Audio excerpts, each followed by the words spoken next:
Hello दोस्तों, लक्ष्य commission में आपका स्वागत है। आप देख रहे हैं लुसेंट बुक का आधुनिक भारत का इतिहास।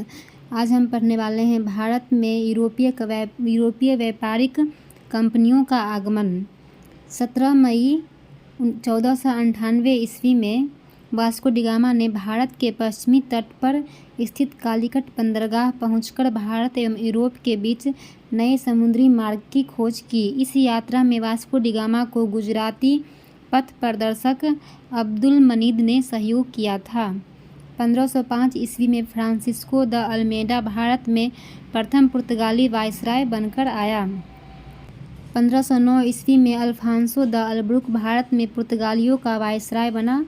इसने 1510 ईस्वी में बीजापुर के यूसुफ आदिल शाह से गोवा को जीता।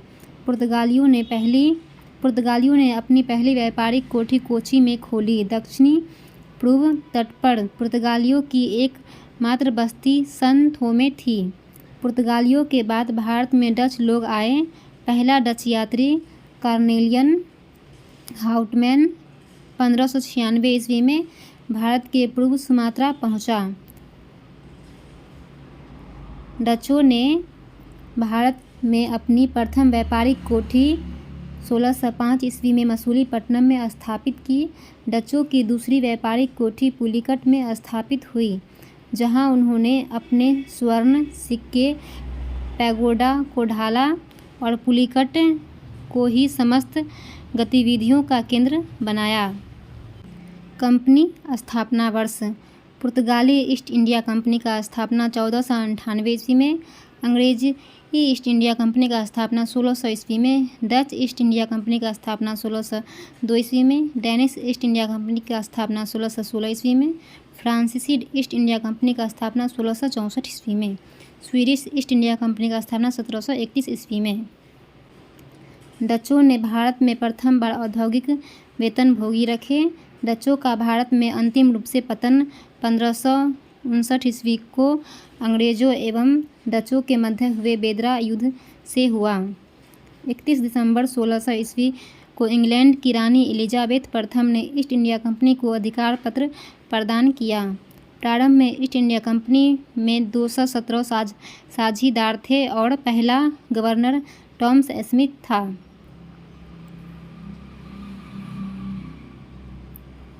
मुगल दरबार में जाने वाला प्रथम अंग्रेज कैप्टन हॉकिंस था, जो जेम्स प्रथम के राजदूत के रूप में अप्रैल 1609 ईस्वी में जहांगीर के दरबार में गया था। भारत आने वाला पहला अंग्रेजी जहाज रेड ड्रैगन था। 1611 ईस्वी में दक्षिण पूर्व समुद्र तट पर सर्वप्रथम अंग्रेजों ने मसूलीपट्टनम में व्यापारिक कोठी की स्थापना की। जहांगीर ने 1613 ईस्वी में फरमान जारी कर अंग्रेजों को सूरत में थॉमस एल्डवर्थ के अधीन व्यापारिक कोठी फैक्ट्री खोलने की इजाज़त दी। नोट: पूर्वी तट पर अंग्रेजों ने अपना प्रथम व्यापारिक कोठी मसूलीपट्टनम में 1611 ईस्वी में खोला, जबकि पश्चिमी तट पर सूरत में 1613 ईस्वी में व्यापारिक कोठी स्थापित किया। पहली बार सूरत में 1608 ईस्वी में व्यापारिक कोठी स्थापित करने का प्रयास किया गया था। 1615 ईस्वी में सम्राट जेम्स प्रथम ने सर टॉमसरो को अपना राजदूत बनाकर मुगल सम्राट जहांगीर के दरबार में भेजा। वह फरवरी 1619 ईस्वी तक भारत में रहा। उसने जहांगीर एवं खुर्रम शाहजहां से अंग्रेजों के लिए कुछ व्यापारिक छूट प्राप्त करने में सफल हुआ। 1632 में गोलकुंडा के सुल्तान ने अंग्रेजों को एक सुनहला फरमान दिया, जिसके अनुसार अंग्रेज सुल्तान को 500 पैगोडा वार्षिक कर देकर गोलकुंडा राज्य के बंदरगाह पर स्वतंत्रतापूर्वक व्यापार कर सकते थे। 1639 ईस्वी में अंग्रेज फ्रांसिस डे ने चंद्रगिरी के राजा से मद्रास पट्टे पर लिया एवं वहीं एक किलाबंद कोठी का निर्माण किया। इस कोठी का नाम फोर्ट सेंट जॉर्ज पड़ा। यहीं फोर्ट सेंट जॉर्ज कालांतर में कोरोमंडल तट पर अंग्रेजी मुख्यालय बना। 1661 ईस्वी में पुर्तगाली राजकुमारी कैथरीन ऑफ ब्रेगेंजा एवं ब्रिटेन के राजकुमार चार्ल्स द्वितीय का विवाह हुआ। इस अवसर पर दहेज के रूप में पुर्तगालियों ने चार्ल्स द्वितीय को बम्बई प्रदान किया। 1668 ईस्वी में चार्ल्स द्वितीय ने बम्बई को 10 पाउंड के वार्षिक किराए पर ईस्ट इंडिया को दे दिया। 1687 ईस्वी में अंग्रेजों ने पश्चिमी तट का मुख्यालय सूरत से हटाकर बम्बई को बना दिया। गेराल्ड ओंगियर 1669 से 1677 ईस्वी सूरत का प्रेसिडेंट एवं बम्बई का गवर्नर ने बम्बई शहर की स्थापना की। बंगाल के शासक शाह शुजा ने सर्वप्रथम 1651 ईस्वी में अंग्रेजों को व्यापारिक छूट की अनुमति दी। इस अनुमति को निशान कहते हैं।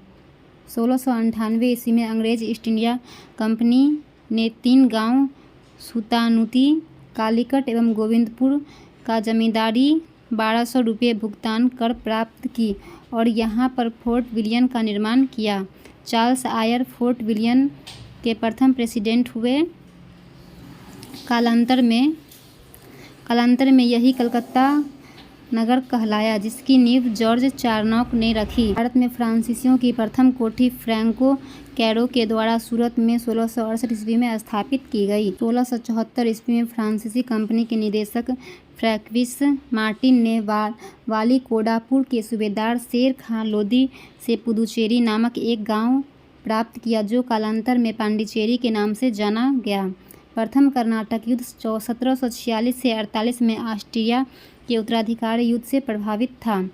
1748 ईस्वी में हुई ए ला सापल की संधि के द्वारा ऑस्ट्रेलिया का उत्तराधिकारी युद्ध समाप्त हो गया। इसी संधि के तहत प्रथम कर्नाटक युद्ध समाप्त हुआ। दूसरा कर्नाटक युद्ध 1749 से 1754 में हुआ। इस युद्ध में फ्रांसीसी गवर्नर डुप्ले की हार हुई, उसे वापस बुला लिया गया और उसकी जगह पर गोडेहू को भारत में अगला फ्रांसीसी गवर्नर बनाया गया। पांडिचेरी का संधि जनवरी 1775 ईस्वी के साथ युद्ध विराम हुआ।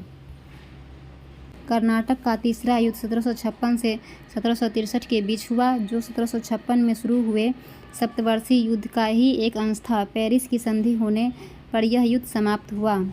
1760 ईस्वी में अंग्रेजी सेना ने सर आयरकुट के नेतृत्व में वांडीवास की लड़ाई में फ्रांसीसियों को बुरी तरह हराया। 1761 ईस्वी में अंग्रेजों ने पांडिचेरी को फ्रांसीसी से छीन लिया। 1763 ईस्वी में हुए पेरिस संधि के द्वारा अंग्रेजों ने चंद्रनगर को छोड़कर शेष अन्य प्रदेशों को लौटा दिया, जो 1749 ईस्वी तक फ्रांसीसी कब्जे में था। ये प्रदेश भारत की आज़ादी तक फ्रांसीसियों के कब्जे में रहे।